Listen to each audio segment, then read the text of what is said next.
കർത്താവായ യേശു ക്രിസ്തുവിന്റെ നാമം വാഴ്ത്തപ്പെടുമാറാട്ടെ. പ്രിയപ്പെട്ട സഹോദരന്മാർ, നമുക്ക് ഇന്നത്തെ ചിന്തക്കാട്ട് റോമാലേഖനം 8-ാം അധ്യായം ഒന്ന് നമുക്ക് വായിക്കാം. അതുകൊണ്ട് ഇപ്പോൾ ക്രിസ്തുയേശുവിലുള്ളവർക്ക് ഒരു ശിക്ഷാവിധിയുമില്ല. ജീവന്റെ ആത്മാവിന്റെ പ്രമാണം എനിക്ക് പാപത്തിന്റെയും മരണത്തിന്റെയും പ്രമാണത്തിൽ നിന്ന് ക്രിസ്തുയേശുവിൽ സ്വാതന്ത്ര്യം വരുത്തിയിരിക്കുന്നു. ജഡത്താലുള്ള ബലഹീന നിമിത്തം ന്യായപ്രമാണത്തിന് കഴിയാഞ്ഞതിനെ സാധിപ്പാൻ ദൈവം തന്റെ പുത്രനെ പാപജഡത്തിന്റെ സാദൃശ്യത്തിലും പാപനിമിത്തം അയച്ചു. പാപത്തിന് ജഡത്തിൽ ശിക്ഷ വിധിച്ചു. ജഡത്തെയല്ല, ആത്മാവിന് അത്ര അനുസരിച്ച് നടക്കുന്ന നമ്മിൽ. സ്തോത്രം. അവിടെ നമ്മളിപ്പോൾ വായിച്ച ഭാഗത്തിൽ നിന്ന് അവസാനം വായിച്ചത് ജഡത്തെ അല്ല, ആത്മാവിനെ അത്ര അനുസരിച്ച് നടക്കുന്ന നമ്മിൽ എന്നാണ് അവിടെ എഴുതിയിരിക്കുന്നത്. അപ്പോൾ ഇവിടെ ഒന്നാമത്തെ വാക്യം എന്താണ്? അതുകൊണ്ട് ഇപ്പോൾ നമ്മൾ ജീവിച്ചിരിക്കുന്ന കാലം, അതാണ് വ്യക്തമായിട്ട് പറയുക. അതുകൊണ്ട് ഇപ്പോൾ ക്രിസ്തുയേശുവിലുള്ളവർക്ക് ഒരു ശിക്ഷാവിധിയുമില്ല. അപ്പോൾ നമ്മൾ ജീവിച്ചിരിക്കുന്ന കാലം മുഴുവനും നമ്മൾ ആരാണ്? ക്രിസ്തുയേശുവിലായിരിക്കണം.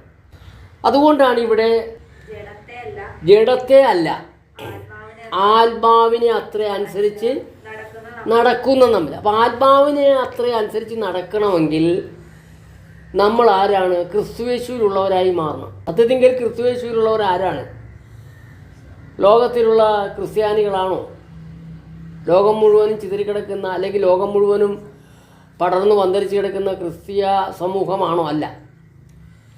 അവർ നാമധേയ ക്രിസ്ത്യാനികളാണ്, പേര് കൊണ്ട് മാത്രം ക്രിസ്ത്യാനികളായി. എന്നാൽ അവരെ ക്രിസ്തു മതം എന്ന് പറയുന്നു. ക്രിസ്തു മതത്തിൽപ്പെട്ടവരാണ് അവരല്ല.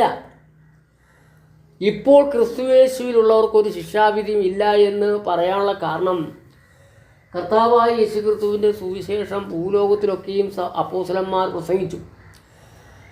അപ്പോസ്തലന്മാർ പ്രസംഗിച്ച സുവിശേഷം കേട്ട് വിശ്വസിച്ചവരാണ് യേശുവിനെ ആയത്. അതും വിശ്വസിക്കുന്നവർ എങ്ങനെയാണ്? അത് വിശ്വസിച്ചു എന്നുള്ള തെളിവാണ് സ്നാനം.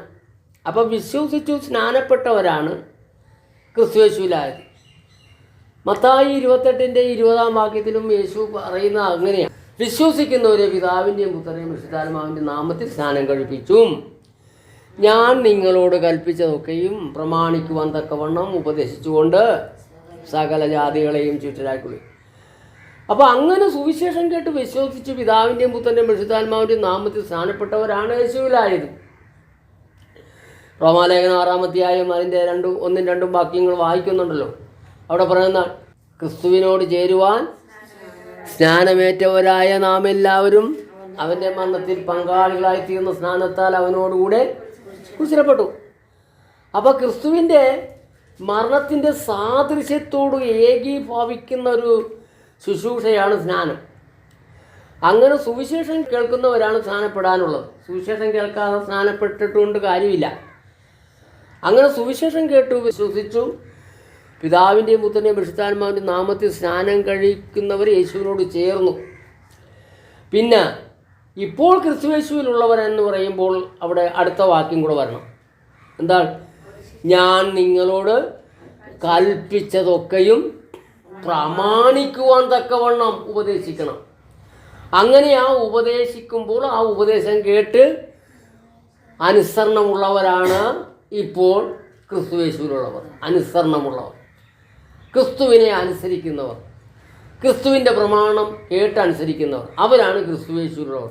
അതാണ് യോഹന്നാൻ്റെ സുവിശേഷം 15-ാം അധ്യായം 10-ാം വാക്യത്തിൽ പറയുന്നത്: ഞാൻ എൻ്റെ പിതാവിൻ്റെ കൽപ്പനകൾ പ്രമാണിച്ച് അവൻ്റെ സ്നേഹത്തിൽ വസിക്കുന്നത് പോലെ നിങ്ങൾ എൻ്റെ കൽപ്പനകൾ പ്രമാണിച്ച് എൻ്റെ സ്നേഹത്തിൽ വസിപ്പിൻ.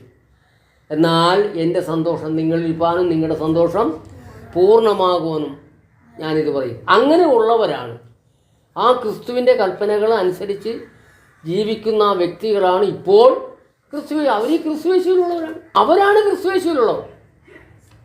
ഇപ്പോൾ ക്രിസ്തുയേശുവിലുള്ളവർക്ക് ശിക്ഷാവിധിയില്ല. അങ്ങനെയെങ്കിൽ നമുക്ക് പൂർണ്ണമായിട്ടും നമുക്ക് സ്തോത്രം ആഗ്രഹത്തോടെ ഇരിക്കാം. കർത്താവിൻ്റെ വരവിൽ നമുക്ക് പോകും. അങ്ങനെയുള്ളവർക്കാണ് ആ പ്രത്യാശ വരുന്നത്. ആ പ്രത്യാശ ഉള്ളവർക്ക് ഒരിക്കലും, അതാണ് പ്രത്യാശക്കോ ഭംഗം വരുന്നില്ല. റോമർ 5 പറയുന്നത് പ്രത്യാശക്കോ ഭംഗം വരുന്നില്ല. പിന്നെ ദൈവത്തിൻ്റെ സ്നേഹം നൽകപ്പെട്ട പരിശുദ്ധാത്മാവിലാണ് നമ്മുടെ ഹൃദയങ്ങളിൽ പകർന്നിരിക്കുന്നത്. അപ്പോൾ ആത്മാവ് നമ്മുടെ ഹൃദയത്തിൽ ഉണ്ടാകണമെങ്കിൽ ക്രിസ്തു യേശുവിലുള്ളവരായി തീരണം, ക്രിസ്തുവിൻ്റെ കൽപ്പന അനുസരിക്കുന്നവരായി തീരണം, ക്രിസ്തുവിനെ അനുസരിക്കുന്നവരായി തീരണം.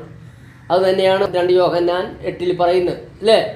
ഞങ്ങളുടെ പ്രയത്നഫലം കളയാതെ പൂർണ്ണ പ്രതിഫലം പ്രാപിക്കേണ്ടത് സൂക്ഷിച്ചു. ക്രിസ്തുവിൻ്റെ ഉപദേശത്തിൽ നിലനിൽക്കാതെ അതിർ കടന്നു പോകുന്ന ഒരുത്തനും ദൈവമില്ല. ക്രിസ്തുവിൻ്റെ ഉപദേശത്തിൽ നിലനിൽക്കുന്നവനോ പിതാവും പുത്രനും ഉണ്ട്.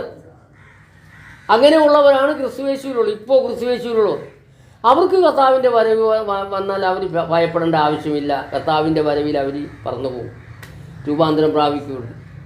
അപ്പോൾ അതുകൊണ്ട് നമുക്ക് ക്രിസ്തു തന്നിരിക്കുന്ന പ്രമാണം അല്ല, ദാവീദ് തന്ന പ്രമാണമല്ല നമുക്കുള്ളത്, മോശ തന്ന പ്രമാണമല്ല നമുക്കുള്ളത്, ഏലിയാവിൻ്റെ പ്രമാണമല്ല, അബ്രഹാമിൻ്റെ പ്രമാണമല്ല, ആദാമിൻ്റെ പ്രമാണമല്ല. നമുക്ക് തന്നിരിക്കുന്നത് ക്രിസ്തുവിൻ്റെ പ്രമാണമാണ്. അതാണ് ഇബ്രാഹിം ലേഖനക്കാരൻ എഴുതിയിരിക്കുന്നത്. 1-ാം അധ്യായം 1-ാം വാക്യത്തിൽ എന്താണ്? ദൈവം പണ്ട് ഭാഗമായിട്ടും വിവിധമായിട്ടും പ്രവാചകന്മാർ മുഖാന്തരം പിതാക്കന്മാരോട് അരുളിച്ചേട്ട് ഈ അന്ത്യകാലത്ത് പുത്രൻ മുഖാന്തരം നമ്മോട് അരുളിച്ചേദിക്കുന്നു. 2-ാം അധ്യായത്തിൽ പറയുന്നത് എന്താണ്? ദൂതന്മാർ മുഖാന്തരം അരുളി ചെയ്ത വചനം സ്ഥിരമായിരിക്കുകയും ഓരോരോ ലംഘനത്തിനും അനുസരണക്കേടിനും ന്യായമായ പ്രതിഫലം ലഭിക്കുകയും ചെയ്തുവെങ്കിൽ കർത്താവ് താൻ പറഞ്ഞു തുടങ്ങിയതും ദൈവം അടയാളങ്ങളാലും അത്ഭുതങ്ങളാലും വിവിധ വീര്യപ്രവൃത്തികളാലും പരിശുദ്ധാത്മാവ് നൽകിക്കൊണ്ടും സാക്ഷി നിന്നതും കേട്ടവർ നമുക്ക് ഉറപ്പിച്ചു തന്നതുമായ ഇത്ര വലിയ രക്ഷ നാം ഗണ്യമാക്കാതെ പോയാൽ എങ്ങനെ തെറ്റൊഴിയും? അപ്പോൾ അതുകൊണ്ട് ക്രിസ്തുയേശുവിലുള്ളവരായി തീരണമെന്നുണ്ടെങ്കിൽ നമുക്ക് കർത്താവായ യേശുക്രിസ്തു മുഖാന്തരം അപ്പോസ്തലന്മാരിലൂടെ നമുക്ക് തന്ന വചനങ്ങളാണ് നമുക്ക് വേണ്ടത്. അപ്പോസ്തലന്മാരാണ് എഴുതിയിരിക്കുന്നത്. പുതിയ നിയമം മുഴുവൻ എഴുതിയിരിക്കുന്ന അപ്പോസ്തലന്മാരാണ്. ആ അപ്പോസ്തലന്മാരെയാണ് സഭയുടെ ശുശ്രൂഷകന്മാരായിട്ട് ദൈവം പരമേൽപ്പിച്ചിരിക്കുന്നത്. പറഞ്ഞു മനസ്സിലാവോ? ഇത് അപ്പോസ്തലന്മാരെ യേശു വന്ന് തിരഞ്ഞെടുത്തത് മാത്രമല്ല, യേശു പ്രാർത്ഥിക്കുമ്പോൾ യോഹന്നാൻ സുവിശേഷം 17-ാം അധ്യായത്തിൽ വ്യക്തമായിട്ട് യേശു പ്രാർത്ഥിക്കുന്ന പ്രാർത്ഥനയിൽ ആ കാര്യങ്ങൾ വ്യക്തമായിട്ട് വെളിപ്പെടുത്തുന്നുണ്ട്. എന്തെന്നാൽ പിതാവേ ഇവർ നിനക്കുള്ളവരായിരുന്നു. ഉണ്ടാ, അപ്പോൾ പിതാവിനുള്ളവരായിരുന്നു ഈ മുക്കുവന്മാർ, ഈ അപ്പോസ്തലന്മാരായ മുക്കുവന്മാരും പിന്നെ മുക്കുവനല്ലാത്ത കൂടാരപ്പണിക്കാരനായ ആ പൗലോസ് അപ്പോസ്തലനും ആർക്കുള്ളവരായിരുന്നു? പിതാവിനുള്ളവരായിരുന്നു. അതെല്ലാം യേശു കർത്താവ് സ്വർഗത്തേക്ക് നോക്കി ശിഷ്യന്മാരെ അവിടെ കൂടെ നിർത്തിക്കൊണ്ട് പ്രാർത്ഥിക്കുകയാണ്. പിതാവേ ഇവർ നിനക്കുള്ളവരായിരുന്നു, ഇവർ നിൻ്റേതായിരുന്നു, അവരെ നീ എനിക്ക് തന്നു. കണ്ടാ, അപ്പോൾ പിതാവാണ് അവർക്ക് യേശുവിന് കൊടുത്തത് അവരെ. അപ്പോൾ അതുകൊണ്ട് നമ്മൾ മനസ്സിലാക്കണം.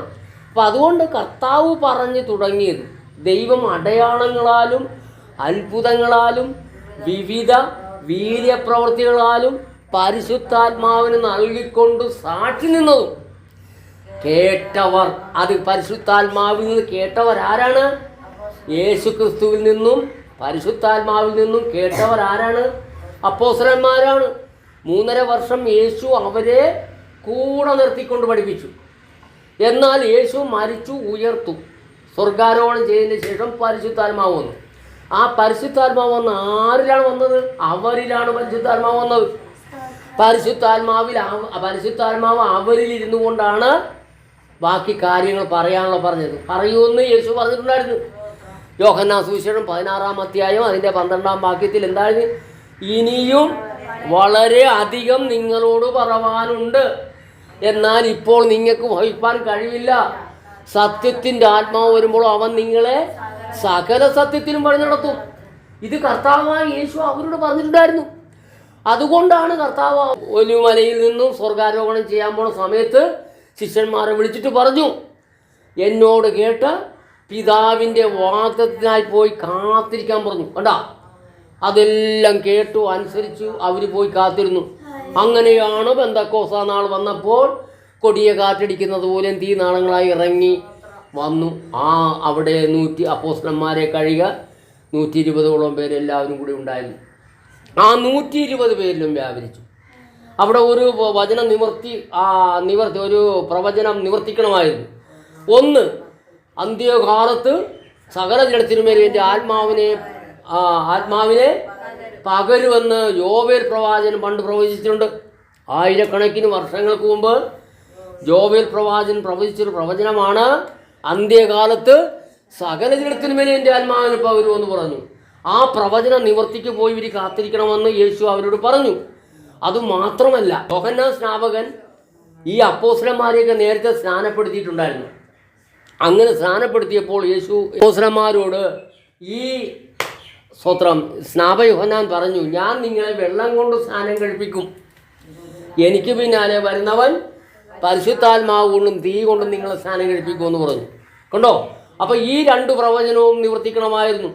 അതുമാത്രമാണോ? യോഹന്നാന്റെ സുവിശേഷം 16:12 പറഞ്ഞിട്ടുണ്ടായി, ഇനിയും വളരെയധികം നിങ്ങൾ പറയാനുണ്ട്, ഇപ്പോൾ നിങ്ങൾക്ക് വഹിപ്പാൻ കഴിവില്ല. സത്യത്തിൻ്റെ ആത്മാവ് വരുമ്പോൾ അവൻ നിങ്ങളെ സകല സത്യത്തിനും വഴി നടത്തും. അവൻ വരുമ്പോൾ അവൻ സ്വയമായി സംസാരിക്കാതെ താൻ കേൾക്കുന്നത് സംസാരിക്കുകയും വരുവാനുള്ളത് നിങ്ങൾക്ക് അറിയിച്ചു തരികയും അവൻ എനിക്കുള്ളതിൽ നിന്ന് എടുത്ത് നിങ്ങളെ അറിയിക്കുന്നത് കൊണ്ട് പരിശുദ്ധാത്മാവ് എന്നെ മഹത്വപ്പെടുത്തുമെന്നാണ് അപ്പോസ്തലന്മാരോട് കർത്താവ് പറഞ്ഞത്. അപ്പോൾ അതെല്ലാം ശരിയായി തന്നെ വരണം. അതിനുവേണ്ടി അവർ പോയി കാത്തിരുന്നു, അവരിൽ വ്യാപരിച്ചു, അവരിലൂടെയാണ് ബാക്കി കാര്യങ്ങൾ കർത്താവ് പറയാനുള്ളത്. ഇനിയും വളരെയധികം നിങ്ങൾ പറയാനുണ്ട് പറഞ്ഞില്ലേ, വളരെ അധികം. അപ്പോൾ കർത്താവ് കുറച്ച് കാര്യം പറഞ്ഞുള്ളൂ, ഇനിയും വളരെ അധികം നിങ്ങളോട് പറയാനുണ്ട് പറഞ്ഞു. ആ പറയാനുള്ള കാര്യങ്ങൾ മുഴുവനും പരിശുദ്ധാത്മാവ് വന്ന് അവരിലൂടെ പറഞ്ഞ കാര്യങ്ങളാണ്. റോമാലേഖനം മുതൽ യൂദായുടെ ലേഖനം വരെയുള്ള കാര്യങ്ങൾ മനസ്സിലാകുന്നുണ്ടോ? മത്തായി, മർക്കോസ്, ലൂക്കോസ്, യോഹന്നാൻ 4 സുവിശേഷം കൊണ്ട് മാത്രം സഭയുടെ കാര്യങ്ങളാവുന്നില്ല, സഭയുടെ ഉപദേശങ്ങളൊന്നും ആയിട്ടില്ല. പക്ഷേ റോമാലേഖനം മുതൽ എത്ര ലേഖനങ്ങളാണ് അല്ലേ? റോമാലേഖനം, ഗലാത്യ ലേഖനം 2, ഗലാത്യ ലേഖനം, എഫേസ്യ ലേഖനം, ഫിലിപ്പിയ ലേഖനം, കൊലോസ്യ ലേഖനം, തെസ്സലോനിക്ക ലേഖനം 2, തിമോത്തി ലേഖനം 2, തീത്തോസ് 1, ഫിലമോൻ 1, എബ്രായ ലേഖനം, യാക്കോബിന്റെ ലേഖനം 1, പത്രോസിന്റെ ലേഖനം 2, യോഹന്നാന്റെ ലേഖനം 3, യൂദായുടെ ലേഖനം 1. ഇത്രയും കാര്യങ്ങൾ പരിശുദ്ധാത്മാവ് വന്ന് അവരെ പഠിപ്പിച്ചതാണ്. അതാണ് ഏറ്റവും പ്രധാനപ്പെട്ട വിഷയം. 4 സുവിശേഷം ലോകത്തിൽ നിന്ന് നമ്മൾ രക്ഷിക്കപ്പെടുവാനുള്ള, യേശു ക്രിസ്തുവിനെ വിശ്വസിക്കുവാനുള്ള സുവിശേഷം 4 4 സുവിശേഷം കൊണ്ടും അവിടെ നമുക്ക് പ്രതിപാദിക്കുന്നത്. എന്നാൽ നമ്മൾ ജീവിക്കാനുള്ള പ്രമാണം മുഴുവനും റോമാലേഖനം മുതൽ യൂദായുടെ ലേഖനം വരെയാണ്. ഇത് പരിശുദ്ധാത്മാവെന്ന് അവരെ അപ്പോസ്തലന്മാരെ പഠിപ്പിച്ചതാണ്. അവർ പഠിപ്പിച്ചു, അവരെ പഠിപ്പിച്ചിട്ട് അവരതനുസരിച്ച് ജീവിച്ചുകൊണ്ടാണ് നമ്മളോട് ഇത് പറയുന്നത്. നമുക്ക് വേണ്ടി എഴുതി വച്ചിരിക്കുകയാണ് ഇത്. അവർക്ക് വേണ്ടി എഴുതേണ്ട ആവശ്യമില്ല. അവരുടെ ഉള്ളിൽ പരിശുദ്ധാത്മാവ് എന്നാണ് അവരോട് പറയുന്നത്. അപ്പോൾ ഇത് നമുക്ക് വേണ്ടിയാണ് ഇത് എഴുതി വച്ചിരിക്കുന്നത്. ഇത് തള്ളിക്കളഞ്ഞാൽ പിന്നെ നമുക്ക് എന്താ രക്ഷ? അതാണ് അവിടെ പറഞ്ഞിരിക്കുന്നത് എബ്രായലേഖനം 2-ാം അധ്യായത്തിൽ. ദൂതന്മാർ മുഖാന്തരം അരുളി ചെയ്ത വചനം സ്ഥിരമായിരിക്കുകയും ഓരോരോ ലംഘനത്തിനും അനുസരണക്കേട് ന്യായമായ പ്രതിഫലം ലഭിക്കുകയും ചെയ്തുവെങ്കിൽ കർത്താവ് താൻ പറഞ്ഞു തുടങ്ങിയതും, ശ്രദ്ധിക്കണം, കർത്താവ് താൻ പറഞ്ഞു തുടങ്ങിയതും ദൈവം അടയാളങ്ങളാലും അത്ഭുതങ്ങളാലും വിവിധ വീര്യപ്രവൃത്തികളാലും പരിശുദ്ധാത്മാവിനെ നൽകിക്കൊണ്ട് സാക്ഷി നിന്നതും കേട്ടവർ നമുക്ക് ഉറപ്പിച്ചു തന്നതുമായ ഇത്ര വലിയ രക്ഷ നാം ഗണ്യമാക്കാതെ പോയാലെങ്ങനെ തെറ്റി. അപ്പം ഇന്ന് ഇതാണ് തള്ളിക്കളഞ്ഞിരിക്കുന്നത്. ലേഖനങ്ങൾ ഇന്ന് മുഴുവൻ തള്ളിക്കളഞ്ഞിട്ട് സുവിശേഷത്തിൻ്റെ ഏതെങ്കിലും ഒരു ഭാഗം എടുക്കുകയും പിന്നെ അവർക്ക് ഇഷ്ടപ്പെട്ടതായ ആ ലേഖനങ്ങളിൽ നിന്നുള്ള ഏതെങ്കിലും ഇഷ്ടപ്പെട്ട ഒരു വാക്യം എടുക്കുകയും പിന്നെ വെളിപ്പാട് പുസ്തകവും ഉൽപ്പത്തി മുതൽ മലാക്കി വരെയുള്ള എല്ലാം കൂട്ടിക്കുഴച്ച് ആ ജനങ്ങൾ കൂടുതൽ എങ്ങനെ ജനങ്ങൾക്ക് അത് ആരോഗ്യം ഉണ്ടാവും, ആത്മീയ ആരോഗ്യം ഉണ്ടാവുമോ? ഇല്ല. അപ്പോൾ ഈ ലേഖനങ്ങൾ തള്ളിക്കളഞ്ഞത് കൊണ്ടാണ് പൗലോസ് അപ്പോസ്തലൻ 2 കൊരിന്ത്യർ 4-ാം അധ്യായത്തിൻ്റെ 1-ാം വാക്യത്തിൽ അവിടെ എഴുതിയിട്ടുണ്ട്, അതുകൊണ്ട് ഞങ്ങൾക്ക് കരുണ ലഭിച്ചിട്ട് ഈ ശുശ്രൂഷ ഉണ്ടാകയാൽ, ഈ പുതിയ നിയമത്തിൻ്റെ ശുശ്രൂഷ ഞങ്ങൾക്കുണ്ടാകയാൽ ഞങ്ങൾ അധൈര്യപ്പെടാതെ ലജ്ജാകരമായ രഹസ്യങ്ങളെ ത്യജിച്ച് ഉപായം പ്രയോഗിക്കാതെയും ദൈവവചനത്തിൽ കൂട്ടിച്ചേർക്കാതെയും സത്യം വെളിപ്പെടുത്തുന്നതിനാൽ സകല മനുഷ്യർക്കും ഞങ്ങളെ തന്നെ ബോധ്യമാക്കുന്നു. എന്നാൽ ഞങ്ങളുടെ സുവിശേഷം മറഞ്ഞിരിക്കുന്നെങ്കിൽ അത് നശിച്ചു പോകുന്നവർക്ക് അത്ര മറിഞ്ഞിരിക്കും. ഞങ്ങളുടെ സുവിശേഷം എന്ന് പറഞ്ഞാൽ എന്താ? പരിശുദ്ധാത്മാവ് വന്ന് അവരുടെ ഹൃദയത്തിൽ വസിച്ചുകൊണ്ട് അവരോട് പറഞ്ഞിരിക്കുന്ന കാര്യമാണ്. അതാണ് ഞങ്ങളുടെ സുവിശേഷം. മത്തായിയും മർക്കോസും ലൂക്കോസും യോഹന്നാനും 4 സുവിശേഷവും യേശുവിൻ്റെ സുവിശേഷമാണ്. യേശു ക്രിസ്തു പറഞ്ഞ കാര്യങ്ങളാണ് മത്തായി എഴുതി, മർക്കോസ് എഴുതി, ലൂക്കോസ് എഴുതി, യോഹന്നാൻ എഴുതി. എന്നാൽ പരിശുദ്ധാത്മാവ് വന്ന് അവരുടെ ഹൃദയത്തിൽ പറഞ്ഞ കാര്യങ്ങൾ ആരൊക്കെ എഴുതി? യൂദ എഴുതി, യാക്കോബ് എഴുതി, പത്രോസ് എഴുതി, യോഹന്നാൻ എഴുതി, അല്ലേ? ലൂക്കോസ് എഴുതി, അല്ലേ? സ്തോത്രം. അപ്പം ഇതെല്ലാം ആരാ? അതെല്ലാം പരിശുദ്ധാത്മാവ് അവരോട് പറഞ്ഞു. അതുകൊണ്ടാണ് ഞങ്ങളുടെ സുവിശേഷം മറഞ്ഞിരിക്കുന്നെങ്കിൽ അത് നശിച്ചു പോകുന്നവർക്ക് തന്നായിരിക്കും. അങ്ങനെയെങ്കിൽ ഇന്നത്തെ പെന്തക്കോസ്ത് സഭ എന്ന് പറയുന്ന ലോകം മുഴുവൻ കിടക്കുന്ന പെന്തക്കോസ്ത് സഭ ഏത് നിലയിലാണ് ഇത് ഈ ഭാഗം കൊണ്ട് നമ്മൾ മനസ്സിലാക്കണം. ഞങ്ങളുടെ സുവിശേഷം മറിഞ്ഞിരിക്കുന്നെങ്കിൽ നശിച്ചു പോകുന്നവർക്ക് എത്ര മറിഞ്ഞിരിക്കുന്നു. ശരിയാ, കൃത്യമായിട്ട് പറഞ്ഞാൽ ഇന്നത്തെ പെന്തക്കോസ്ത് സഭക്ക് അത് മറഞ്ഞിരിക്കുകയാണ്. അത് വെളിപ്പെടുന്നില്ല. എന്തുകൊണ്ട് വെളിപ്പെടുന്നില്ല? അവരുടെ അഹങ്കാരം കൊണ്ടും അവരുടെ അനുസരണക്കേട് കൊണ്ടുമാണ് അവർക്ക് വെളിപ്പെടാത്തത്. കാരണം എന്താ? ഞങ്ങൾ ധനവാന്മാരാണ്, ഞങ്ങൾ സമ്പന്നന്മാരാണെന്നാണ് അവർ പറയുന്നത്. വെളിപ്പാട് പുസ്തകം 3-ാം അധ്യായം ഒന്ന് വായിച്ചു നോക്കും. ഞാൻ ധനവാൻ സമ്പന്നനാകുന്നു, എനിക്കൊന്നിനും മുട്ടില്ല എന്ന് പറഞ്ഞുകൊണ്ട് അതാണ് ഇന്നത്തെ പെന്തക്കോസ് കൂട്ടങ്ങൾ പറയുന്നത്. ഞങ്ങൾ സമ്പന്നന്മാരാണ്, ഞങ്ങൾ ധനവാന്മാരാണ്, ഞങ്ങൾക്കൊന്നിനും മുട്ടില്ല.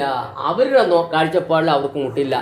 അവർക്ക് ആവശ്യത്തിന് പണമുണ്ട്, അവർക്ക് ബൈബിൾ കോളേജുണ്ട്, അവർക്ക് ആരാധനാലയങ്ങളുണ്ട്, അവർക്ക് അത് മാത്രമല്ല കൺവെൻഷൻ, വലിയ കൺവെൻഷൻ നടത്താനുള്ള ഗ്രൗണ്ടുകൾ വരെ അവർക്കുണ്ട്. പണത്തിന് ഒരു മുട്ടുമില്ല, വാഹനങ്ങൾ ഒത്തിരി ഉണ്ട്, അവർക്കൊന്നിനും മുട്ടില്ല. പക്ഷെ അതാണ് വ്യക്തമായിട്ട് പറയുന്നത് വെളിപ്പാട് പുസ്തകം 3-ാം അധ്യായം. പക്ഷെ ഒന്നില്ല, എന്ത്? ദൈവവചനമായിട്ട്, ദൈവ വിഷയമായി സമ്പന്നനാകാതെ തനിക്ക് തന്നെ സമ്പന്നനാകുന്നവൻ്റെ കാര്യം ഇങ്ങനെയാകുമെന്നാണ് വിശുദ്ധ ബൈബിൾ പറയുന്നത്. അതുകൊണ്ട് പ്രിയപ്പെട്ട എന്നെ കേൾക്കുന്ന പെന്തക്കോസ്ത് സഭ എന്ന് അവകാശപ്പെടുന്ന, പെന്തക്കോസ്തുകാരനെന്ന് അവകാശപ്പെടുന്ന ദൈവ പൈതലെ, നമ്മൾക്ക് അബദ്ധം പറ്റിക്കിടക്കുകയാണ്. നമ്മൾക്ക് വേണ്ടത് ഇല്ല, നമ്മൾക്ക് കിട്ടേണ്ടത് കിട്ടിയിട്ടില്ല, നമ്മൾ പ്രാപിക്കേണ്ടത് പ്രാപിച്ചിട്ടില്ല. നശിച്ചു പോകാനുള്ളതെല്ലാം നമ്മുടെ കയ്യിലുണ്ട്. ഇന്ന് ദൈവത്തിൻ്റെ അനുഗ്രഹം എന്ന് പറയുന്ന സമ്പത്താണെന്നാണ് വിചാരിച്ചിരിക്കുന്നത്. പക്ഷെ അങ്ങനെയല്ല. പൗലോസ് അപ്പോസ്തലൻ ചപ്പുന്നും ചവറന്നും എണ്ണിയ, തള്ളിക്കളഞ്ഞ, വെറും സ്തോത്രം ഉപയോഗമില്ലാത്തൊരു വസ്തുവിനെപ്പോലെ തള്ളിക്കളഞ്ഞ പണവും പ്രതാവുമാണ് നമ്മുടെ ദൈവാനുഗ്രഹം നിന്ന് പ്രസംഗിച്ചുകൊണ്ടിരിക്കുന്ന പെന്തക്കോസ്ത് സമൂഹങ്ങളാണ് നമ്മുടെ ഇടയിലുള്ളത്. അതുകൊണ്ട് എന്നെ കേൾക്കുന്ന സഹോദരന്മാരെ, ഈ വീഡിയോ പൂർണ്ണമായിട്ടും നിങ്ങൾ കാണണം, ഇത് ശരിക്കും നിങ്ങളൊന്ന് ഗ്രഹിക്കണം എന്ന് പറഞ്ഞുകൊണ്ട് ഞാൻ എൻ്റെ വാക്കുകൾ ചുരുക്കുന്നു. എല്ലാവർക്കും നന്ദി, സ്തോത്രം.